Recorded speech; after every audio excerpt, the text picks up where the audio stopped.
Hey everyone, this is Jennifer with DP Addiction Adventures, and welcome to part 2 of our grief series.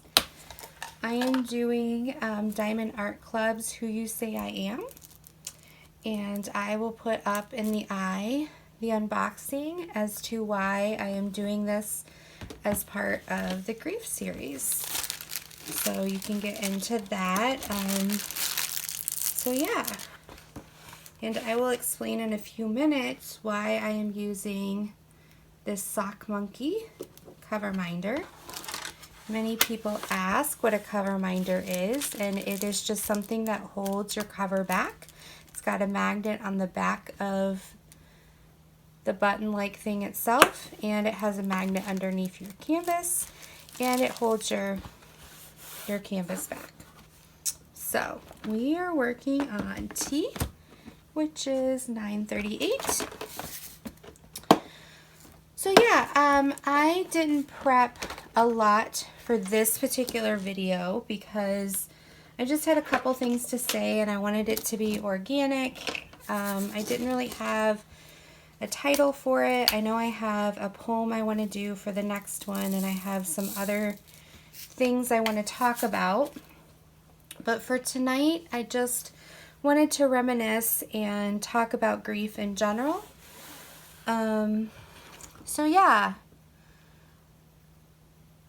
for my internship when I was in graduate school, I did grief therapy for family members who, thank you Jill, using your pen and using a 4-placer.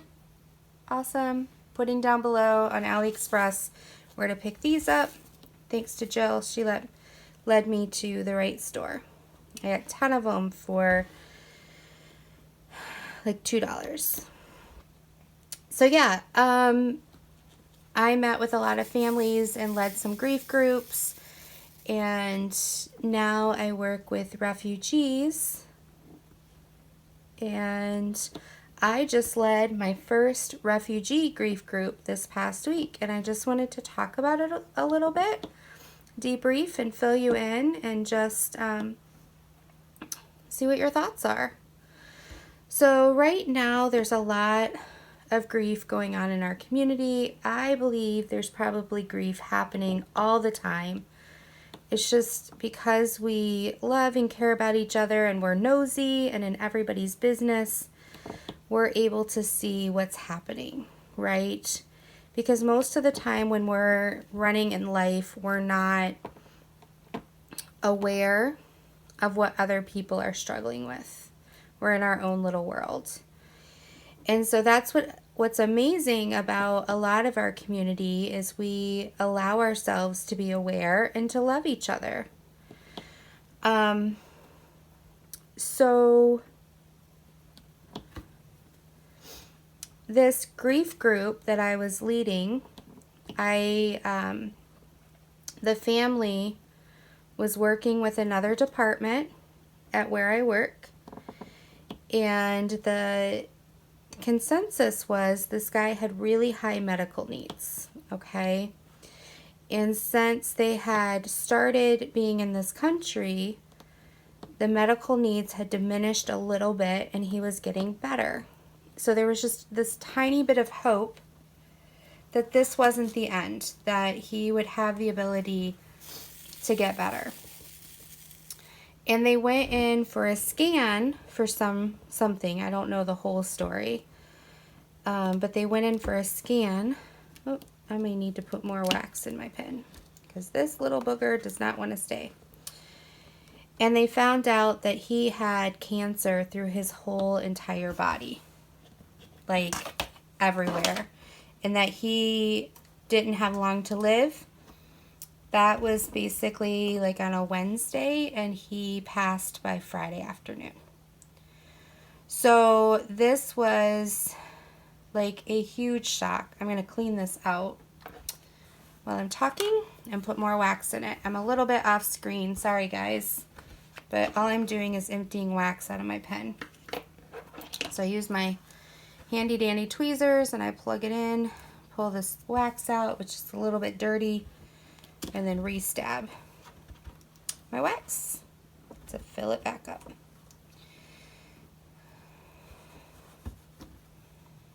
So it was a shock because although he was ill beforehand, he was not terminally ill.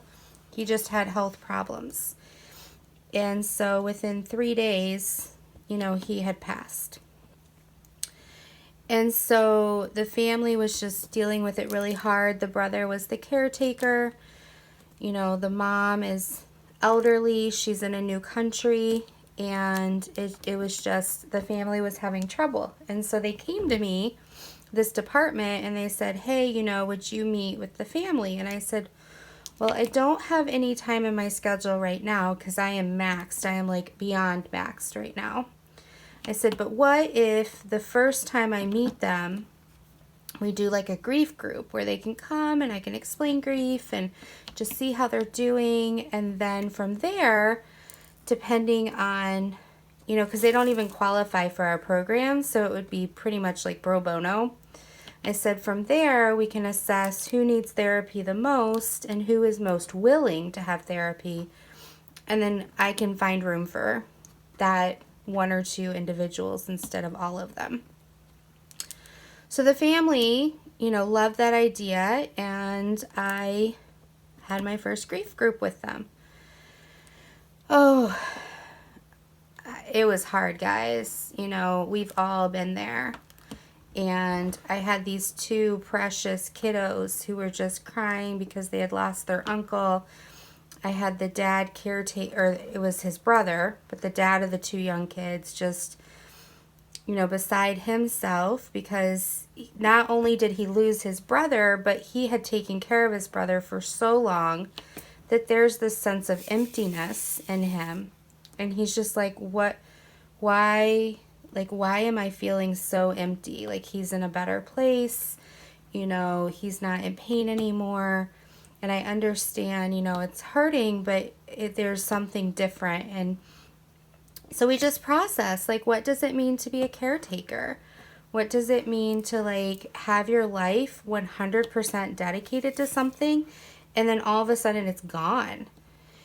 And I just started thinking that we struggle with that too in our lives, right? Loss of life, but also like loss of a job or, you know, empty nest, you know, just all these things that affect us. And we think to ourselves, like, why is this such a big deal? Like, everybody goes through life with circumstances. Why am I struggling so hard with this? And I just wanted to pause, and I told them, I was like, you know, this is normal. What you dedicated your whole life to help somebody that you loved. And so not only do you have the intimacy of that he was your brother, but you took him to every single appointment, and you knew his medical inside and out, and you were, you know, took him to the bathroom and made sure he was showered, and like, your whole paid bills, your whole life revolved around him first and then you. And so we were just processing that, and, you know, and he had a completely different perspective than his wife. His wife was there, and the deceased mother was there. And so the wife was like, kind of detached, like, you know, we really miss him, but now who's gonna be there for mom? He was there, you know, yeah, he couldn't do anything for mom, but he was emotionally there, so she didn't feel alone. She could talk to him, and now mom is all alone. So we have the husband, who's the brother, saying, you know, I feel like my world is falling apart. We have the wife, you know, the sister-in-law, who's saying, you know, who's going to take care of mom? And then we have mom, who's in a new country and has lost a son and is seeing the pain of her other son. And so, yeah, we had some talks, right? And it was all through an interpreter, which was really interesting. But I was able then to observe body language and just kind of see the dynamics of what was going on. And I will probably end up meeting with the brother. But we will see. I told him it was up to him if he wanted to meet. So we will see. So yeah, I know that doesn't really solve grief, but I just wanted to bring that up because here we were in a group with little kiddos who had lost an uncle, and we talked, and I asked them what do they remember most about their uncle, and they talked about there was this hymn that he sang. And so then they all started singing this hymn, and while they were singing it, they were crying, and you know, but to them, they had different types of memories than their dad. You know, this was not just somebody they took care of. This is somebody that this was their best friend because he was home all the time with them after school. And, you know, so there was a bunch of stuff that we went over. So yeah, that's kind of where we were at. And, you know, it was a hard day for me trying to be there for them. And, yeah, just a minute, please. And we're back. Sorry, we needed to take our dog out. But, so yeah, that was just kind of where we were. And I wanted to talk about grief based on that too, because our community right now, I have noticed a couple things. Number one, we have some people who are going through a lot health-wise, right? Maybe they have back problems. Maybe they have chronic pain. Maybe they are dealing with, you know, depression and taking medication, whatever it may be. And I've just noticed that there's this woe is me, this, you know, why am I going through this? Why will this not stop? What can I do about it? And I fall into that too. Oh my gosh, I am preaching to the choir and I am saying, you know, why me all the time? But I came to this revelation when I'm in my right mind and I'm in my therapy mode, is I want to say, why not? Why not me? Like, what makes me special that I would not go through it, but somebody else would? There's got to be something about me that I'm strong enough to handle what was just given to me. And I wanted to give an example, and that's why I have this little monkey. Okay. So, the first week of July, Easter, and the 1st and 2nd of November are the three hardest times in my life. And those are the times that my miscarriages fall on. And I have had 7 miscarriages. And I'm not going to get into the nitty-gritty, but it's been rough and it's been hard. And there's a lot of stuff that I'm still working through. And on February 2nd, I had to go to Fargo, North Dakota, and we were pregnant. And I remember texting my husband on the way there and talking about how me and baby were on our way, and he was wishing us safety, and we got there, and that was on the 1st. And then on the 2nd, I was presenting a conference, and halfway through my keynote, I started feeling this huge migraine. I couldn't see straight. I was feeling flushed. I felt like while I was talking to this room full of, 100 people, these professionals, that I was going to pass out. So after I spoke, it was lunchtime, and then I had one more time to speak. I went into the bathroom and realized what was happening. And so I went and I called my doctor, and I laid down in another, like in this maintenance room on the floor, and just started sobbing. I had never felt so alone in my life. I was away from my husband. I was in the middle of a conference speaking, and this was happening. And I just, so what do you do? Like, what do you do? After 20 minutes, I pulled myself together. I was with two other people. One of them was a board member of the organization I was speaking on behalf of. I spoke with her. Now, I had already spoken on everything she didn't know, and the next one she has done before. So I ended up asking her, and I had a taxi take me back to the hotel. Then I realized when I got back to the hotel that I had left my key back at the conference. And by this point, I was in pain, and I just lost it. I just like laid down sobbing right in the hotel. I ended up having my cell phone, and so I called down to the hotel room, and I said, or the lobby, and I said, hey, I'm up in front of room what's so-and-so. I am extremely ill, and I need to get into the room, and I can't find my key. And I was like, I have my ID. I can prove I'm who I am.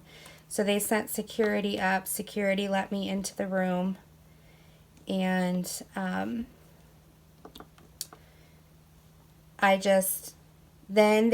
with what I was going through, I kept having to go to the bathroom, right? And I didn't know what I was going through. This is my first one. I don't wish it on anybody. And I ran out of toilet paper. And so I was all alone. I didn't have toilet paper. It was a mess. There's so many other things that happened. And I was in a room with somebody I didn't super trust. And so nobody knew what was happening. They just thought I was really ill. The only person that knew was the board member, and she was in a different room. So yeah, the next day we had to fly home, and I was a mess. And what do you do? Like, why did this happen to me? I was so alone. I didn't have my support system. I couldn't tell anybody. At least I thought I couldn't. So when I was in Minneapolis, because I think we went from Fargo to no, I forget how we went. When I was in Fargo, I found this shop that had this sock monkey. And so I bought this little sock monkey to represent our loss, our baby, because I felt like we were leaving our baby in Fargo, and I couldn't do that. So what I did is I came up with something that would help me heal, and there's nothing really attached to sock monkey in general. I mean, we weren't going to do a nursery in it or anything like that. I think it was just there, and it just hit me right at that time. And so I purchased that, and I have a little sock monkey to represent that time. And so when I saw that Karen Doss had these cover minders, look down in the description below for Karen Doss's link. It's unique, KK's unique diamond painting pens, I think. When I saw that she had a sock monkey, I was like, oh, I've got to get this, because now every time I see it, I don't know why this happened, but now I associate that. So I have all that to say, like, number one, let your gut help you grieve. Like, I just felt I had to grieve by buying that thing in that airport to help me get home. And so I just wanted to say, like, follow your gut. You know, if you lose a pet and you need to, like, not tell, you know, tell people, but just like honor your pet and grieve how you need to grieve, then do that. Like, respect that, love that, honor that. You know, do what you need to do to grieve. And that doesn't mean crawl in your bed and curl in a fetal position and wish that you could die. But that means if you're in chronic pain and you're grieving the fact that you can't get out of the house and you're starting to think, why me? And you're starting to think upsetting thoughts, then how do you handle that? What's your resource? What's your connection? Do you diamond paint? Do you color? Do you reach out to a friend? Do you have to start fixing things? Do you watch TV? Do you pet your, you know, your animal? Like, what do you do? This family, they had to sing that hymn. You know, the family I just talked about. When they sang that hymn, it hurt, but there was something about it that helped heal, you know? And so that day, they sang that hymn in my office a couple times. And if that's what they needed to help them, then that's what they needed to. You know, for me, it was buying this sock monkey. And then with all the losses, I couldn't buy an animal for every one of them. But I ended up getting this angel, which is from Willow Tree. It's called Remembrance. And she has a little gold heart. And so this represents all my babies. And I have it right up here.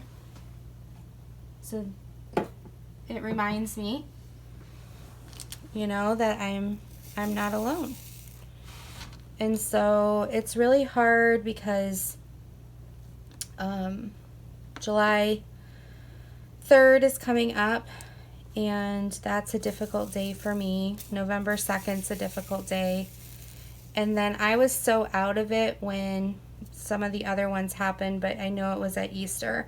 And they all tended to happen like in sets of 2. So over a 2-year period, I had, you know, the first week of November, both years, first week of July, both years, Easter, both years, and then the 7th one was the middle of August. So I don't know if this helps anybody. I don't know if it's just considered babbling. You know, I will have more therapeutic, you know, professional things in the future. But I just wanted to share from my heart tonight.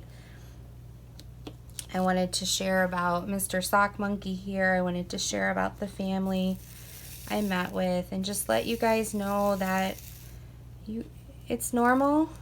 And the reason it is you is because there's something in you that will help other people. You know, there's something in you if you have chronic pain that the next person you meet that has chronic pain, you can sympathize with them and you can tell them what worked for you and you can be there in the valley with them. You know, if you've lost a pet or a grandparent or a parent, if your parents have divorced, if, you know, you've been divorced, just any type of grief. You know, this world has evil in it. It's a broken world. No matter what your faith is, it's a broken world. And because of that, unfair things happen. And so instead of putting all our energy into why me, what if we put our energy into like, why not me? Like, why can't I be the one then to come in and make a difference in someone else's life? You know, it's already happened. I can't change it. So what about this can I learn and grow from and heal with so that I can help the next person not feel so alone? You know, those why me's are what kill us because we can't change the past and we can't dictate the future. We can only deal with what we have here in the present, right? So why not you? Why not me? You know, let's do this together. Let's love each other. Let's support each other. Let's grieve with how we need to grieve so that we can heal and start the healing process. And it is tough.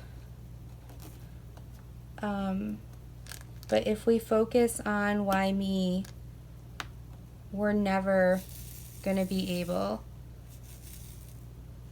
to focus on the gifts that are given to us outside of the tragedy. We're going to not see the smile on our child's face or feel the soft fur of the animal who loves us, or see the opportunity. Like my husband, when he lost his job and I had broken my foot, you know, like it was horrible. But number one, he got a better job. But number two, the 2 months he didn't, or no, it wasn't 2 months, the 4 months, oh my gosh, seemed like much longer. He didn't have a job. I needed somebody to drive me around, and I wouldn't have been able to work and keep my job and get to all my doctor's appointments and everything, you know. And we had what was it, 2012? And our daughter was 5. So getting her to and from school and just all this stuff, like the logistics would have been crazy. And so even though it sucked and we went on benefits and assistance, and I mean, I work for a nonprofit, so I didn't make much. And so, you know, we had money for food. We always joked, like, if my husband lost his job, we were screwed because my job covers food. Basically, our grocery bill. Now it covers a little bit more. It's like food and gas, because I work for a nonprofit. And his job covers everything else. So if I lost my job, all our bills would be paid, but we wouldn't be able to eat. So, you know, and we had kind of like a pity party type of thing, but then we had to pull our bootstraps up, and we had to, you know, cry when we needed to cry, but we also had to, you know, look at our beautiful daughter. She's healthy, and or look at the fact that you can take me to doctor's appointments, you know. And it's hard. It's like hindsight is 20/20. I'm not saying we did that every day. I'm not saying we did it right away either. But it's a good goal to move towards as far as what you hope to achieve during your grieving process, right? I'm not telling you not to grieve. Grieving is healthy. Crying is healthy. Getting angry is healthy. But getting stuck in that is where we have to defend ourselves from that. So, well, I hope this was a good little time.